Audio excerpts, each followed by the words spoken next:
Do you want to live more sustainably but aren't sure where to start or how it fits in with your everyday living? The ReNewy Living Podcast simplifies sustainability so you can feel confident to take small, meaningful actions that fit into your lifestyle. Based on the lands of the Awabakal and Worimi people in Newcastle, Australia, you'll learn how to live lighter on our planet through practical ideas, stories from like-minded people, and examples of businesses doing great things. With an open heart and mind, join me, Marty Lee, as we explore how to consume less, build stronger community connections, and thrive in your neighbourhood, wherever you call home. Welcome to the ReNewy Living Podcast.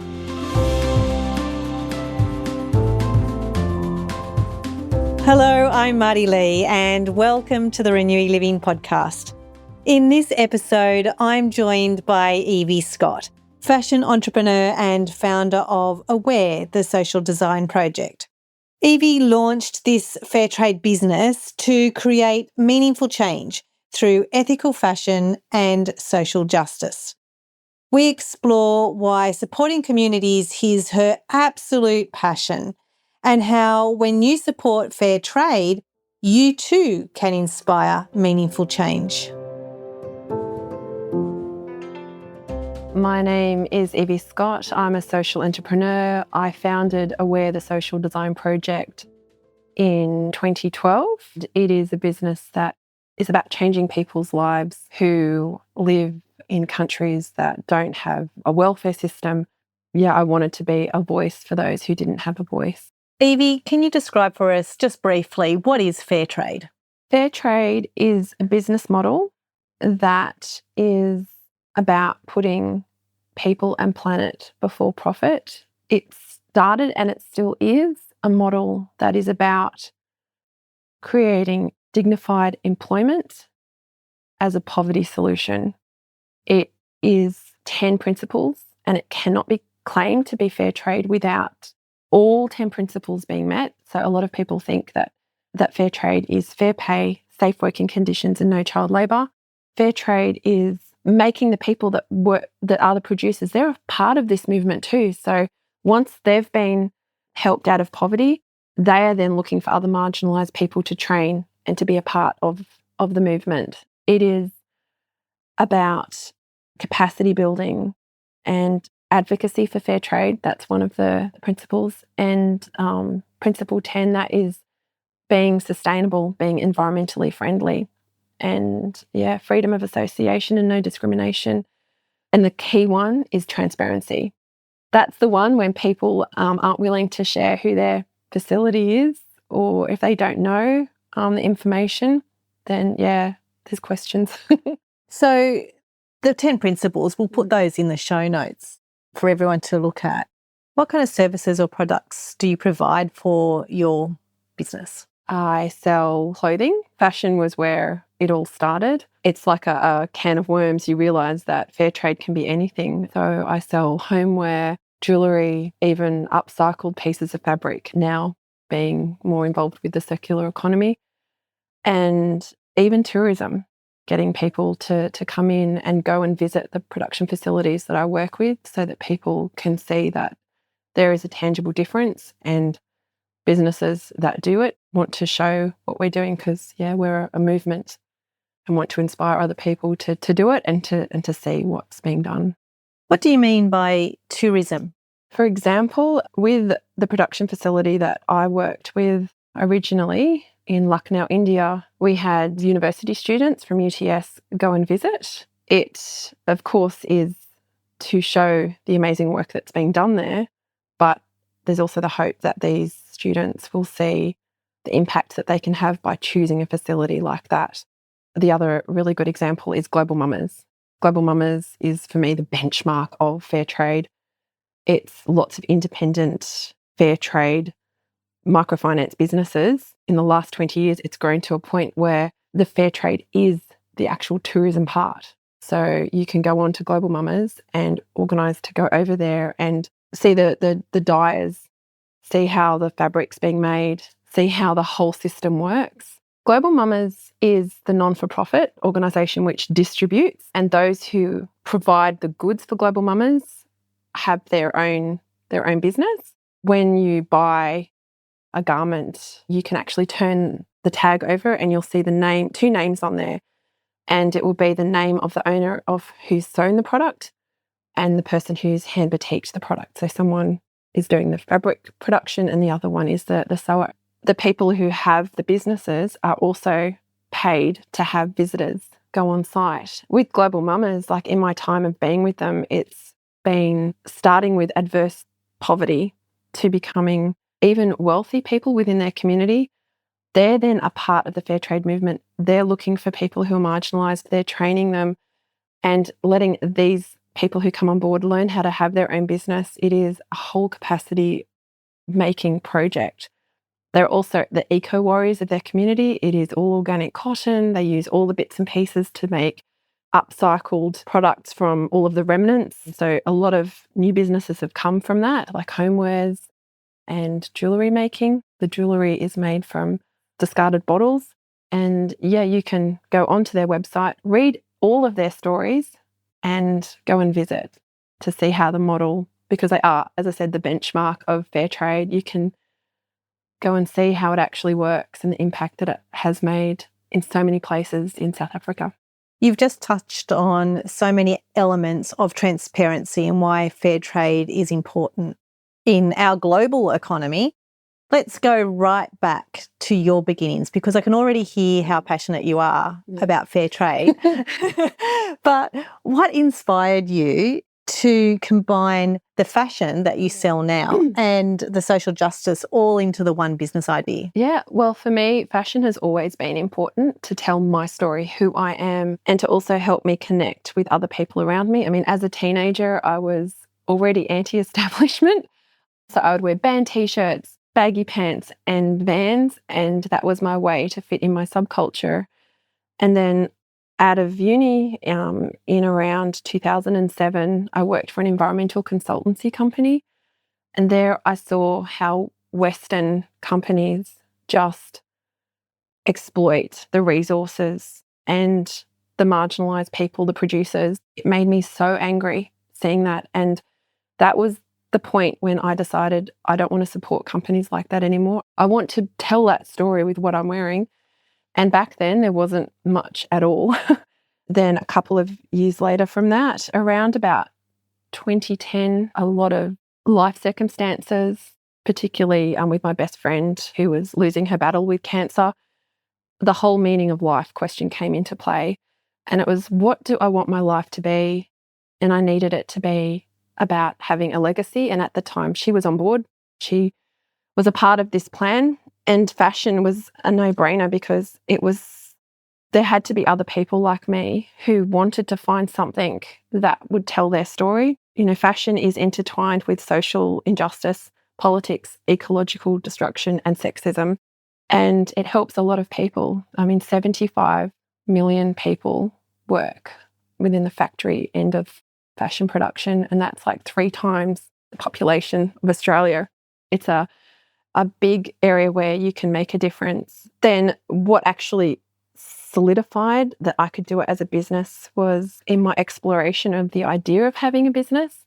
I went to a fair trade AGM meeting, which happened to be in Sydney, and I met a lady by the name of Penny Cantel, who lived in Toronto, and she owned the first fair trade production facility by an Australian in India that was endorsed, so it's peer reviewed. And she became my mentor. I started selling clothes for her, and then I started making my own collections. And because there was nothing at the time, it was wonderful. People were actually quite receptive to it. It's really lovely to hear that your passion has driven you to this point where you just went, I need to make a difference, and how can I actually make a difference? And obviously going to an AGM really helped because you ended up meeting the right people. I honestly believe that if you are passionate about something and you take the steps forward, the universe will bring people to you. I mean, going to a place like that, it was just full of like-minded people.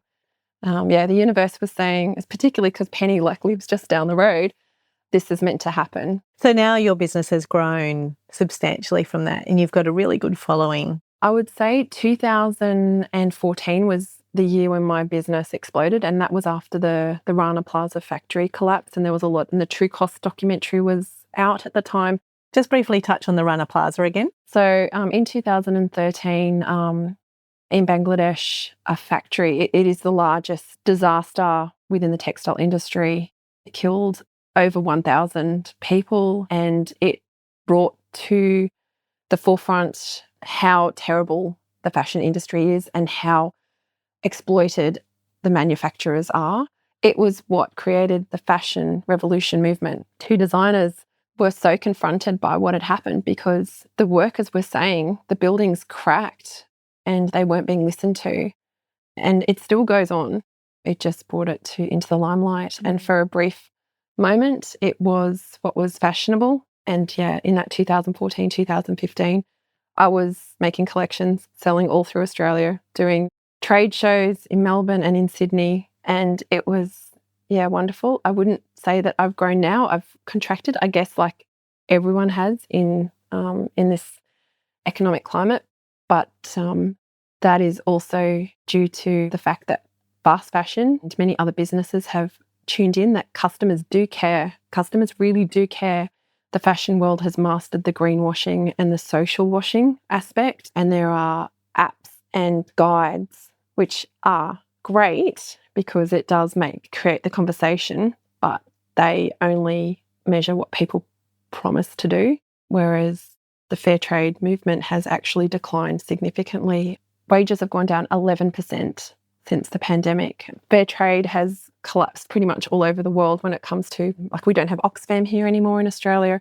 The equivalent of that, trade aid in New Zealand, the shops all closed. The People Tree, who Emma Watson used to be the face around that 2013 time period, advocating for fair trade. They were the pioneers of fair trade where it could be a bigger thing, and they've gone into bankruptcy this year. So people are hearing more about businesses doing things ethically, but it's not what's happening not with fair trade, because fair trade is 10 principles. It is people and planet before profit.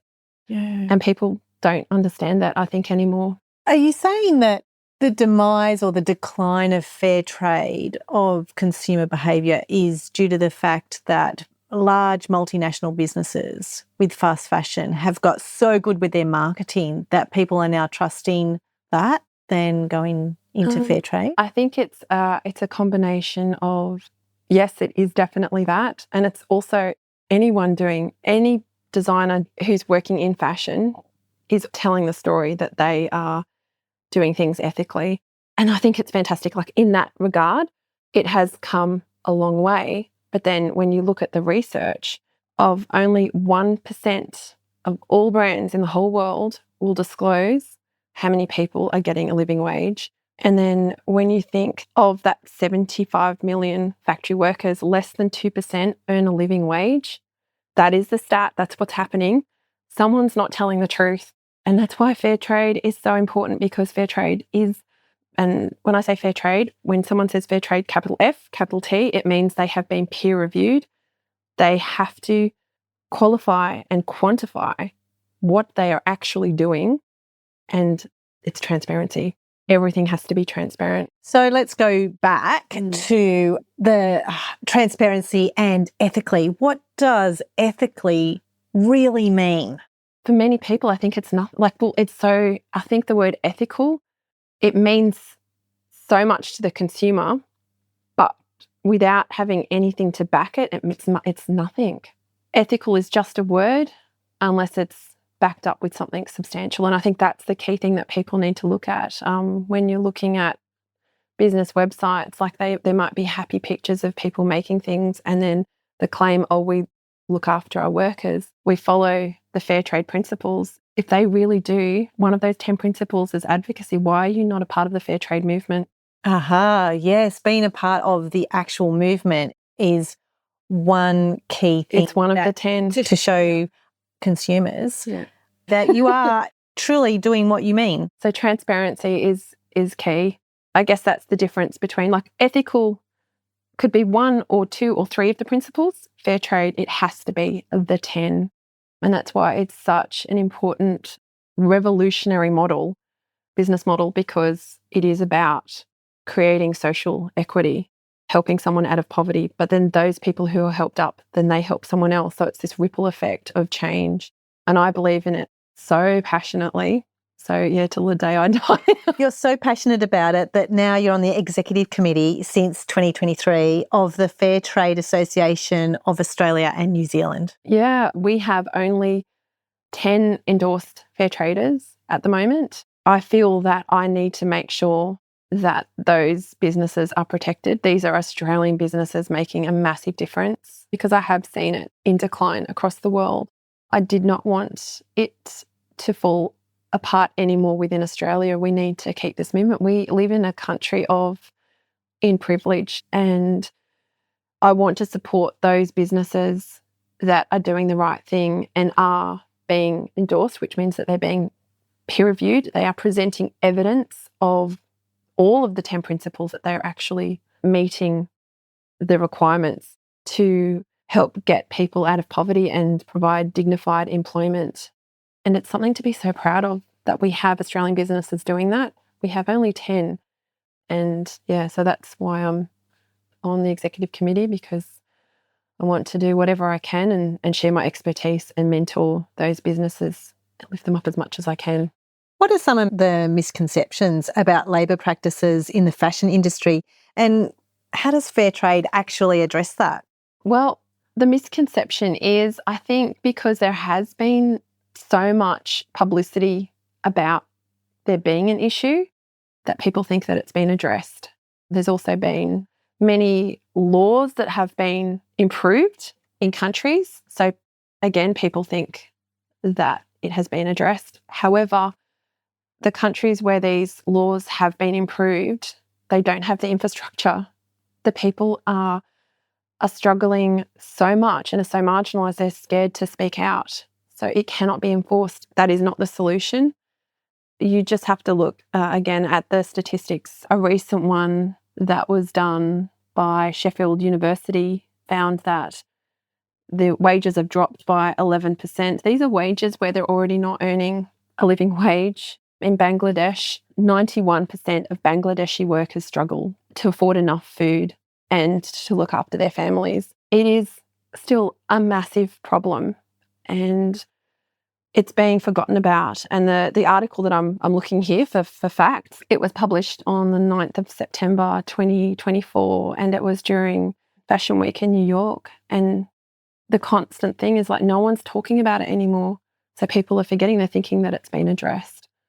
The problem's still there. So the advocacy you need as a fair trade association is extremely important. Yeah, but having an association where we come in solidarity and say that we're more than just an ethical business. It is 10 principles, and these 10 principles address this because it's about transparency. It is about fair payment. It's capacity building. No child labour is allowed. It is eco-focused. And I want to stress that, because that is how I've addressed getting people to be connected to it, because the eco at the moment, which is fantastic, is the buzz. It is tied in with people because you don't want to be polluting waterways, which happens with dyes. So fair trade organisations, it's just in its nature to be more gentle, to be kinder, to also preserve traditional cultured techniques like hand woven. It's a slower process. It's about preserving community and freedom of association, no discrimination. In places like India, with the production facility that I worked with, we had Muslims, Hindu, Catholic, we had all different, and men and women. And that is not the norm. Often it can be like even the caste that you're in will mean whether you can get a job or not at a certain level. So there's different cultural values that we might not be aware of. And it's really interesting because when we're here in our lovely hometown of Newcastle and in Australia, it's very hard to picture what really happens behind the scenes of how our clothes are made. And as you said, polluting waterways, I mean, we can't see that ordinarily here unless we know something about manufacturing here in Australia. But because so many things are overseas, it feels like it's so out of our league. Tell us a really good story about a community or an artisan group whose lives have actually been positively transformed with their fair trade. I want to say every single, because just by the nature of it, like, for example, with Global Mamas, a living wage, like they're getting 2.5 times what is the accepted living wage. So when you go onto their website, the common theme is I can send my children to school and even to university. And that's every single one that you look on there. This is like over 300 women. And that is something that they could not do before. And that's generational change. That's going from adverse poverty into like their whole family has a new beginning from a more deeply personal perspective. With the production facility in Lucknow, one woman, she was being abused by her husband, like horribly abused, like burnt with cigarettes, just treated terribly. And over there, like to leave your partner, like you get ostracized. And it was so horrendous that she was able to make the decision to leave and know that she was protected by a sustainable employment, even a safe place to go to and to stay if she needed to. It was more than just a job. She was ostracized from her family, but she had an income to move forward and, to have that safety net.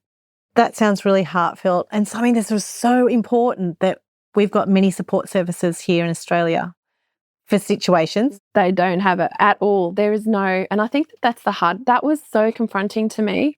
There is no such thing as like, there is, of course, if you have the money, but for those who are marginalised, and these are people who have been trafficked, who have low literacy skills, they haven't had the opportunity to go to school, they've been treated as a second-class citizen for most of their lives. There's no mental health treatment. They're often quite traumatised. And with fair trade, you meet people where they're at. The business model is about bringing those people in, nurturing them. Yeah, so any business that is certified, endorsed, can prove and back up the 10 principles is going to transform lives.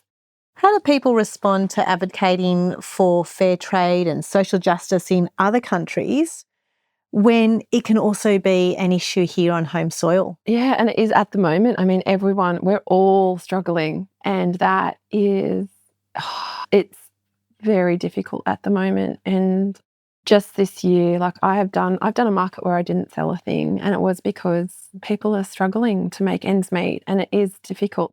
I think it also helps people connect a bit more though to the issue.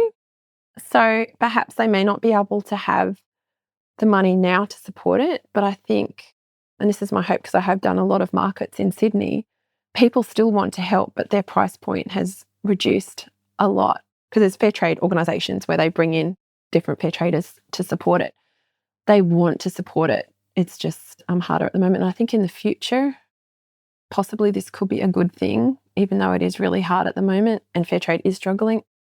Like here, we still have government support. We still have free Medicare. There is still a support system, but having a little bit of a struggle, some people have a lot, but by having that, they can empathise more with those that have it a lot less. Yeah. Can ethical fashion ever become mainstream without compromising on its values?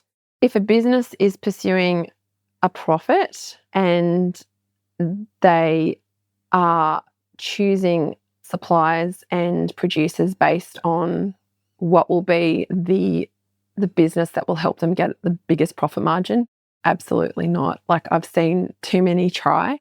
Again, it comes down to transparency and knowing where the money's going. And once you go away from that, unfortunately, it's just human nature and it's people surviving and trying to make a profit. But there's a whole hidden economy, and within production facilities, they will have other production facilities. So it's not enough to even say we produce here because those producers produce elsewhere. So it becomes the more that you're producing, the less that you can see what's going on.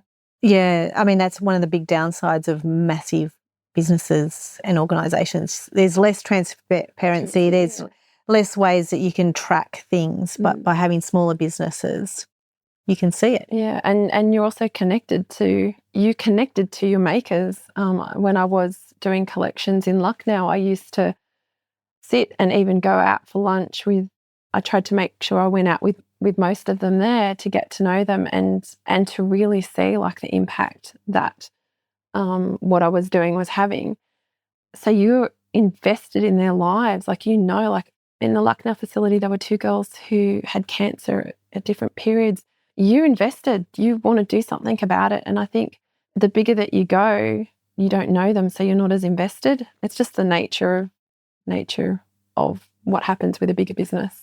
How can small changes in consumer behaviour lead to big environmental and social impact? Just being curious about it, feeling empowered in yourself, the power that you have with your purchasing dollar.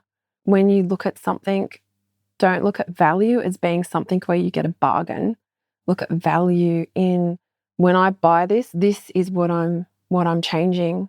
Let it be the story that you wear of the world that you want to make. Don't make it hard. Just have it as a thought that you're constantly thinking, this is the power that you have with your dollar. Just ask the questions: who made my clothes? Who made my fabric?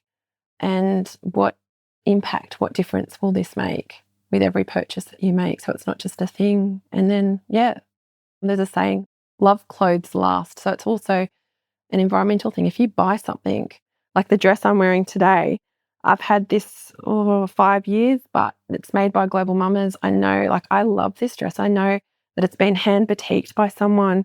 It's been sewn by someone who's been able to send their child to be educated, and I value it. And it looks great on you. Yeah. One of the things I do find intriguing is our society in general has become very much accustomed to the value of cost. And in terms of value of cost, the cheapest cost. And I think that comes from the big marketing businesses who have said, the price is coming down, we're going lower and lower and lower. And so it was really interesting for you to say that, is look at it beyond the cost and see what other aspects and elements there are to help you make a decision about your clothes. And don't be afraid to ask. I don't mind if someone comes to my shop or when I do a market, ask me, how much do you pay for it? If they're really passionate about fair trade, they won't be afraid to break down the costs and talk about it. I think that's the problem. We don't want to talk about money. And when it comes down to it, we need to understand the value of money and where it does go, and that fair trade is a business. It's not a charity. And that's what makes this model so exciting, is because it does have the potential to be something that could change the world. But that's the other thing that can be a problem. People think that because it's helping someone, it has to be a charity. No, we need to think differently. We need to want businesses that are changing the world and have the money talk.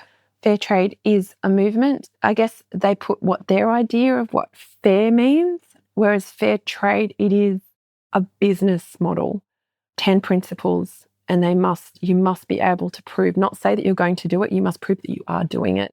And that's when someone can claim to be a fair trader. Trying to get people to understand that, it's hard because it's not something you can easily have. Like when someone comes into a shop, to give that spiel that I just gave you, like people just want to come in and just see what pretty things that you've got available. Yeah, what pretty things. And because there's so much greenwashing and social washing out there, like people are done. Yeah, they're just overwhelmed, or they think that they know, so they don't need to hear. When I start having, they know, but they don't. When you push a little bit, they don't really know. Yeah.